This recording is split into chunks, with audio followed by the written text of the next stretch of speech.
Alfred Teleferro, yeah, Mr. Teleferro TV.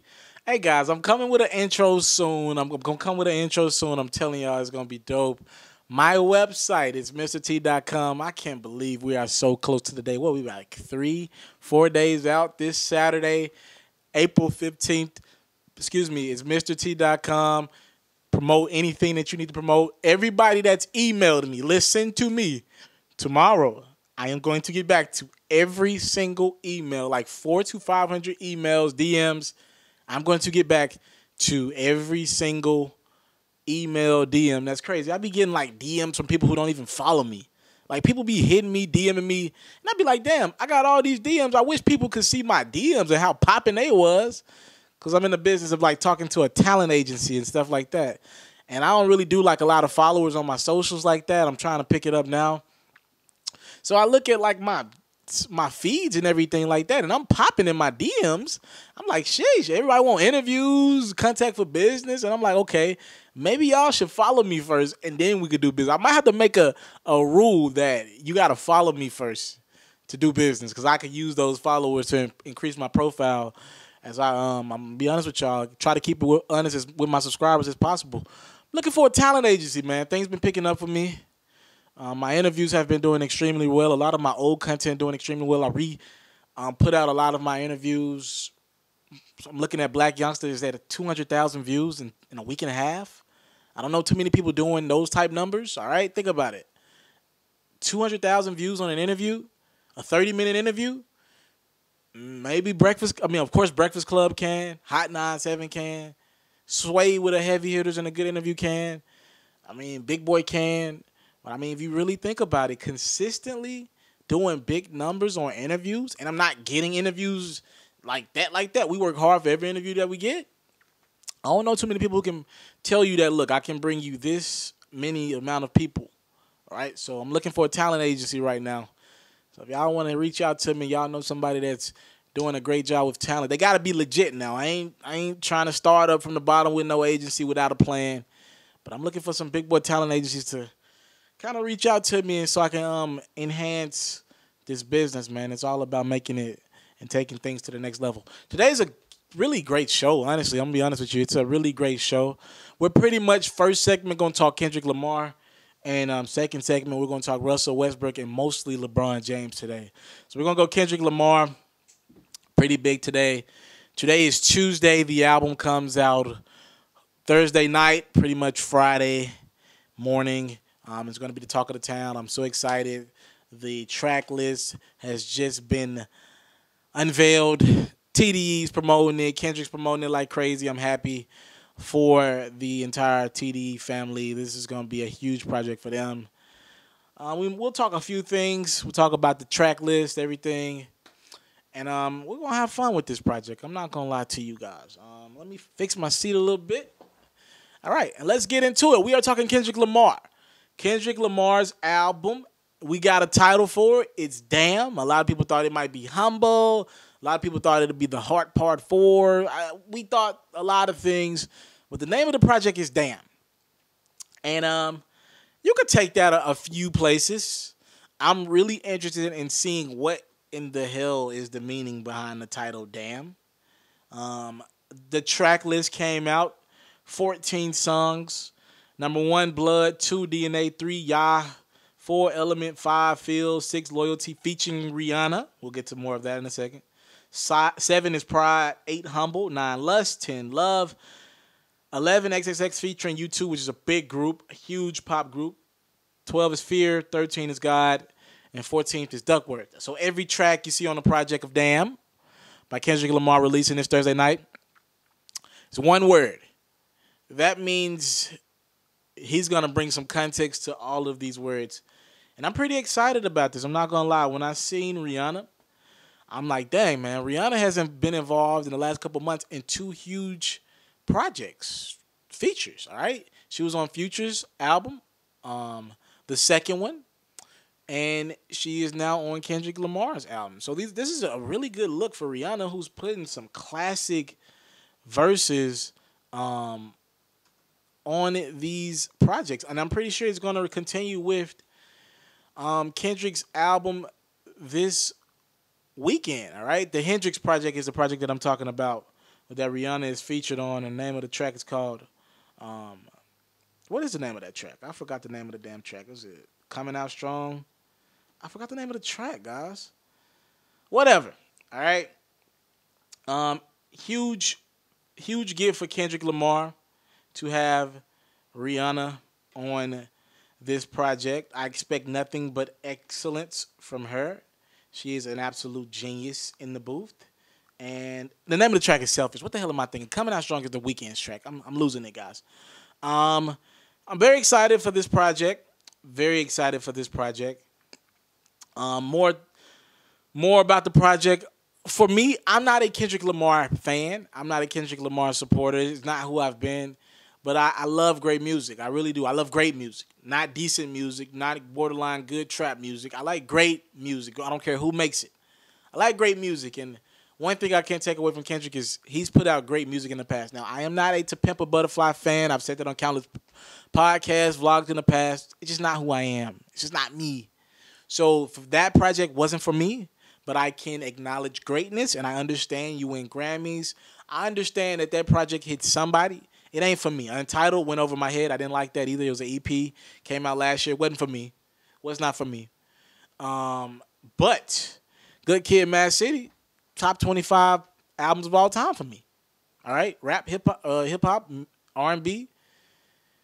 Good Kid, Mad City, one of them top projects that I can listen to from song 1 to the end of the project.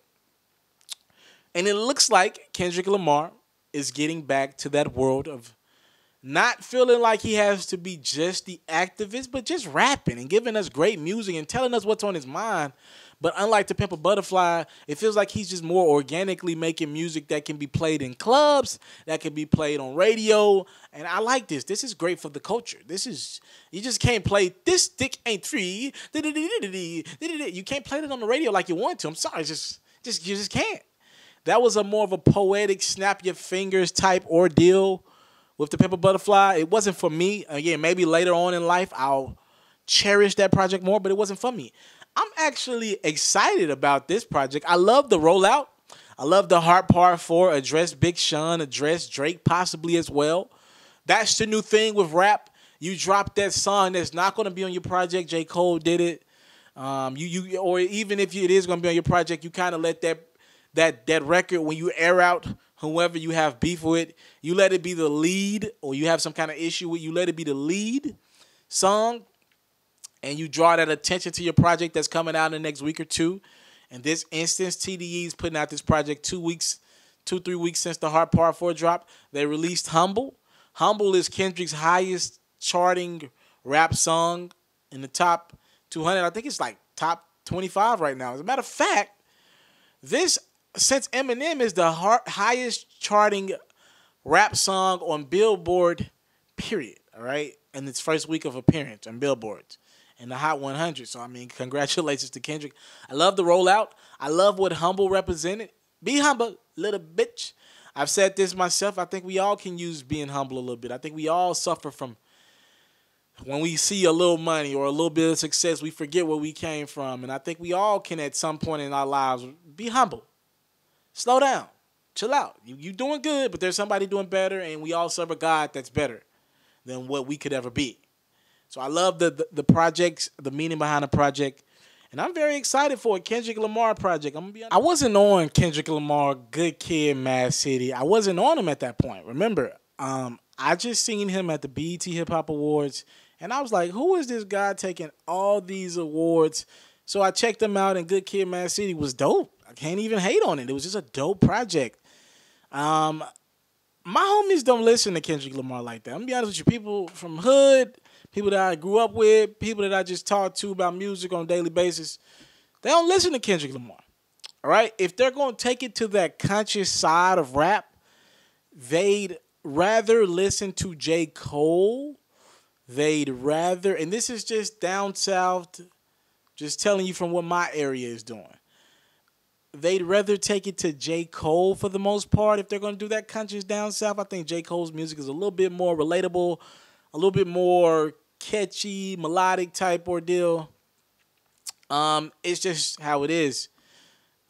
I think people will wake up with this album. Because a Humble can hit anybody. Like, do y'all remember that I Love Myself when he kind of sampled the when he sampled that record, and that was one of those records I felt like could have been bigger, and it was huge, right? NBA used it, it was huge. I still feel like its impact could have been better than what it was. I think Humble is like a little bit more our type music right now. It's catchy, it's up tempo a little bit. Be Humble, a little bit. I like it. I just like the record. And I think even though I thought people from my area should have gave Good Kid, Mad City a shot, I think everybody will be open arms, and I think everybody's going to enjoy this project. A lot of people believe that this is the moment where Kendrick takes a straight shot at Big Sean on his album. People have went as far as say that Kendrick is going to mention Big Sean's name. I don't know if we'll ever get that, but I am very excited to see where this beef goes through Kendrick Lamar's project. I don't think Big Sean prepares to address this beef anytime soon. If Kendrick does throw him a straight shot and everybody can catch it, we can tell that it's a Big Sean shot. But I will say this. Sean is on tour. A lot of rappers in the past, including Drake, have used these tours as a platform to get whatever off their chest night to night. Big Sean is usually not that type of guy. I've been to a couple Big Sean shows, but it would be very refreshing for the sport of hip hop to see two great rappers actually go at Big Sean's my favorite rapper, and I can't do nothing but respect Kendrick Lamar. Kendrick Lamar did something that's very admirable. He was literally in his prime. This is like LeBron James going and saying, I'm just going to give up basketball and go play baseball. That's literally what it is to me. Like, when Kendrick Lamar decided to literally go do To Pimp a Butterfly, he put himself back and kind of realized that the culture needed this. They needed this energy that we going to be all right. But they also needed some realization of what's going on. And literally, Kendrick was heading into his prime. He was unselfishly selfish and did that To Pimp a Butterfly project. So I have respect for Kendrick. And if him and Big Sean do decide to do something together or beef at each other and go back and forth, I think it'll be great for the culture. If they do decide to have this little back and forth where they're taking a sublime here, it never gets too personal, or maybe everything's fair game in hip-hop, and these two do decide to jab at each other back and forth, I think it's great. I think it could actually be, and this ain't Remy beefing with Nicki when we head and shoulders believe Remy is way better lyrically than Nicki Minaj or Drake and Kendrick Lamar. This is actually two great MCs in their prime, actually, who can bar for bar spit at each other. And I think that this would be great for the culture. It'll be literally the closest thing to Jay-Z and Nas that we'll get when there's actually two great rappers. All right? I think Drake made a great hit record and it was a great rap song, but Meek ain't never just really get him back with bars. So I really never got that great battle that we thought we was going to get. This will be really good for the culture, and I love to hear these two go back and forth if it does come to that. When we come back, we're going to be talking NBA. Russell Westbrook's selfishness, LeBron James partying in Miami, and we are going to be talking LeBron James disrespecting the Boston Celtics. All right? Stay tuned. We'll be right back. All right, Russell Westbrook, man. Very interesting conversation here. Russell Westbrook, again, we've saluted Russell Westbrook all week on my platform for finally breaking Oscar Robertson's record of 41 triple-doubles. He currently has 42. He's sitting out tonight or next game that they play. He broke the record for, he averaging a triple-double in the season. He's going to do that. And now he's taking a little break. And that sparked this conversation of just Russell Westbrook, man, and Kevin Durant. The playoffs coming up. Russell Westbrook's a 6 seed. The Warriors are a 1 seed. Let me break this down to you guys. Let me break this story down to you to the best of my abilities. I really like Russell Westbrook's individual talent. I really do. I really do. I respect it. Y'all see me big up him every chance I get. But I want to make this clear to you. Kevin Durant might love Russell Westbrook as a human being, love his competitive nature when they're teammates or maybe even when they're competitors. But let me make this clear. Kevin Durant made a business decision to not play with Russell Westbrook. He looked at the landscape of the NBA. He said, hey, the league is going to a shoot-first league. I'm the best shooter on this team, but I can't get the ball to myself. I'm not the point guard of this team. That responsibility goes to Russell Westbrook. So I might love you, but I know you bad for me as well. My love is so strong, I know the good and the bad with you. And that's what's taking place here. Kevin Durant might love Russell Westbrook. That don't mean he want to play with him. That don't mean he want to play with him. Fellas, I know you got this chick out there that you talk to on the side. I don't, by the way. I'm in a relationship. You talk to on the side. She do great things to you. But you know you can never be with her. Ladies, I know you got that dude, that sugar daddy, that dude on the side that pay your bills, there when you need him, late night call when you need him, so you ain't lonely cuddling with a bear or a cat. But you know what's good about him, and you know why you ain't with that sugar daddy. Because that sugar's only sweet for so long. It's good enough to pay your bills, but it ain't good to bring them to your mama. Russell Westbrook was not good enough for Kevin Durant to bring to his mama. That's what it all boils down to. Nothing more, nothing less. Kevin Durant is a 1 seed. He took time off and they're still number 1. His Golden State Warriors are looking better than ever. They're heading to the playoffs on this tremendous roll, this tremendous high. Look like they're going to cruise their way to the Western Conference Finals.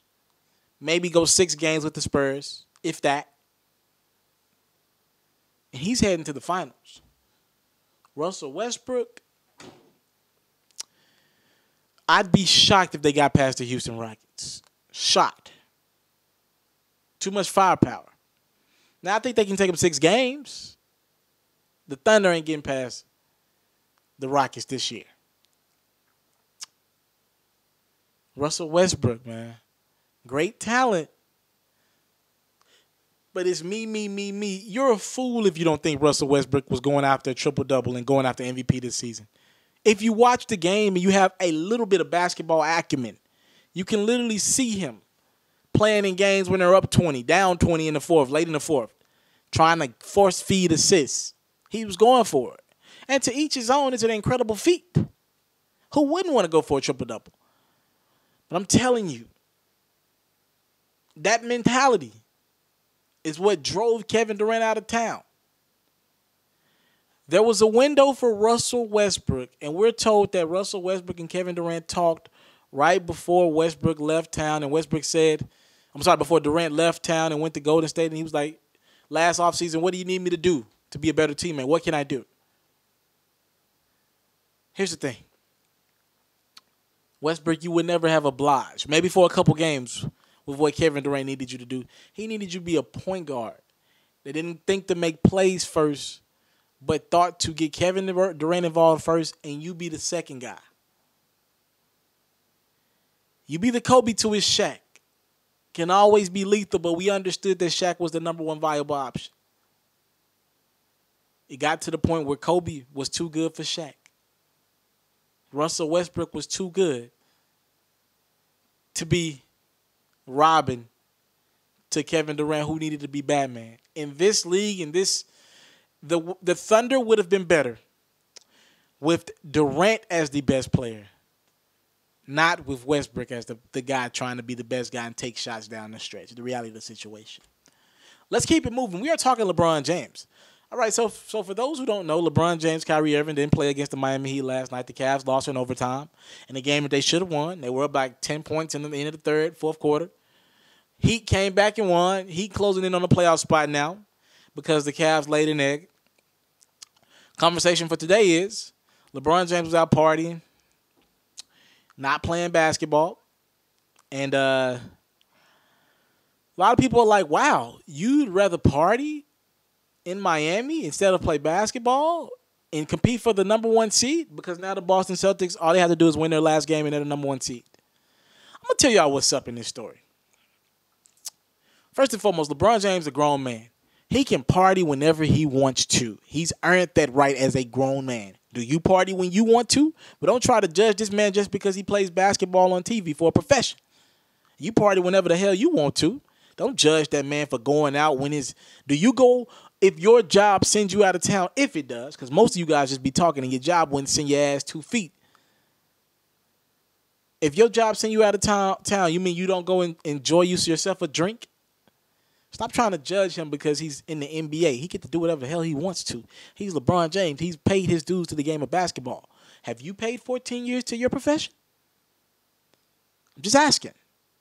Questions here. So we're going to get that out of the way. I don't care about LeBron James partying.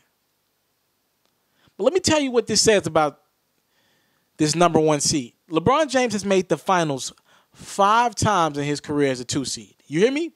5 times in LeBron James' career, he's made the finals as a 2 seed or lower. LeBron James has won a road playoff game in 26 consecutive series. Let me run that stat by you again. LeBron James, when he's present on a basketball team, he's won a game in the opponent's home arena in 26 straight postseason series. He can win on the road. Last week, they played the Boston Celtics in Boston. LeBron dominated that game. Dominated. In the back of his mind, he knows he can beat the Boston Celtics. Now, I will admit this. I wouldn't have these concerns about the Cavs if they were playing good down the stretch. Now, if I'm LeBron and the Cavs, I will say this. I think they're 12-14 in their last 26 games. I'd look at this and say, we're not playing good basketball. So, damn the number 1 seed. Usually LeBron James teams turn it on around this time of the year. So, it's not about the number 1 seed that I'd be concerned. I'd be concerned playing a Game 7 to get to the finals against any team, especially a team with the home crowd and that arena and that the three-point ability like an Isaiah Thomas, Al Horford and company, and Avery Bradley can shut down somebody of the Boston Celtics. The Cavs can beat the Boston Celtics. LeBron can show you that he can get to the finals. As a matter of fact, he's done it better than anybody getting to the finals as a 2 seed or lower. So get out of here with that. But I will say this.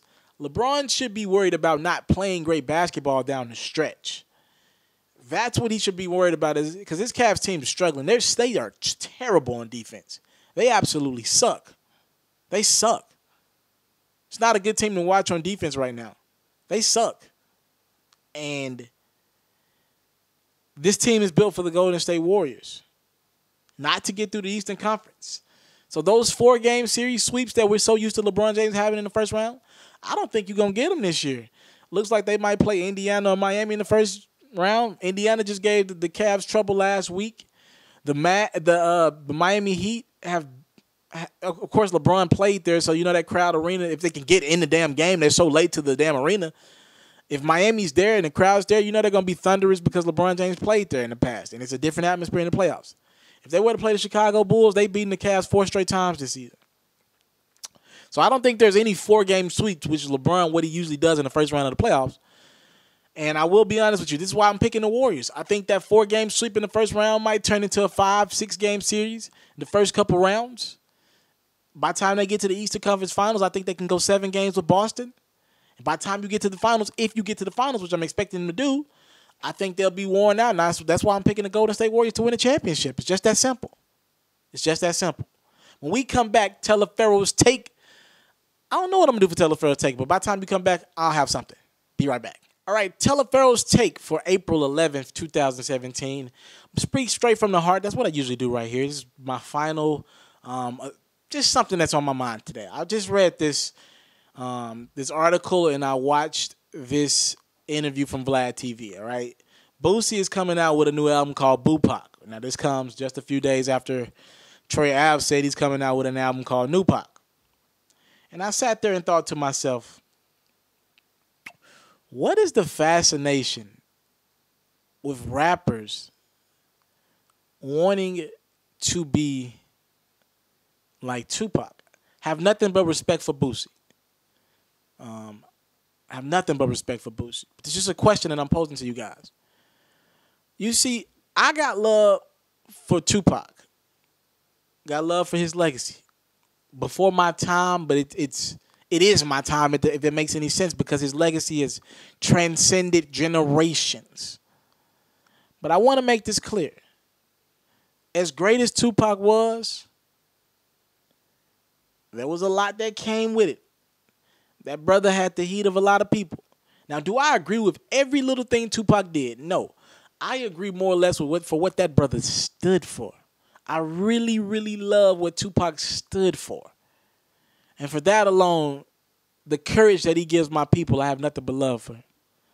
But this whole notion of I'm my generation's Pac, I'm moving like Pac, I don't get it.